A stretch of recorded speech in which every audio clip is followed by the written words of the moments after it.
کیا آپ کی نماز تو ایسی نہیں ہے؟ الحمدللہ رب العالمین والصلاة والسلام علی سید الانبیاء والمرسلین۔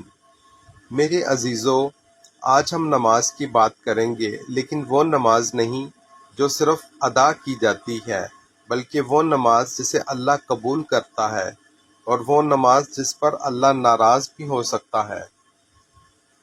اللہ تعالیٰ نے ہمیں جھنجھوڑنے کے لیے 3 مختصر مگر نہایت گہری آیات نازل فرمائی۔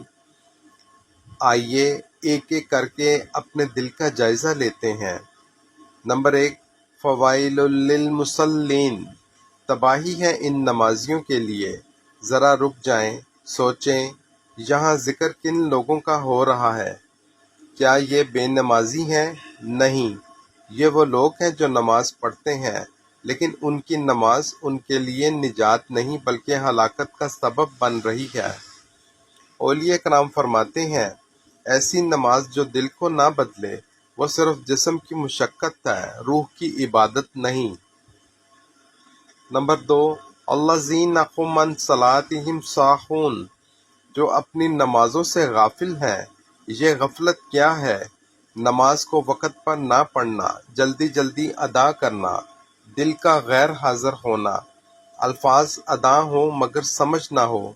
یہ وہ نماز ہے جس میں جسم سجدہ کرتا ہے مگر دل بازاروں میں گھومتا ہے، آنکھیں بند ہوتی ہیں مگر خیالات دنیا میں بکھرے ہوتے ہیں۔ میرے بھائیوں، نماز میں کھڑا ہونا آسان ہے، لیکن اللہ کے سامنے کھڑے ہونے کا احساس پیدا کرنا یہ اصل عبادت ہے۔ نمبر 3، الذین هم یراؤون، جو دکھاوا کرتے ہیں۔ یہ سب سے خطرناک بیماری ہے، ریا۔ لوگ دیکھیں تو نماز لمبی، اکیلے ہوں تو جلدی ختم، لوگوں کے سامنے خشوع اور تنہائی میں لاپرواہی۔ اولیاء کرام فرماتے ہیں، جس عبادت میں لوگوں کی نظر شامل ہو جائے وہاں اللہ کی نظر اٹھ جاتی ہے۔ یہ وہ زہر ہے جو عبادت کو کھوکھلا کر دیتا ہے اور انسان کو نیکی کے نام پر بھی نقصان میں ڈال دیتا ہے۔ میرے عزیزو، اب اپنے دل سے پوچھیں، کیا ہماری نماز صرف عادت ہے؟ کیا ہم بھی کبھی غفلت کا شکار ہوتے ہیں؟ کیا ہماری نیت میں دکھاوے کی آمیزش تو نہیں؟ اگر جواب ہاں ہے تو ابھی وقت ہے، سنبھل جائیں۔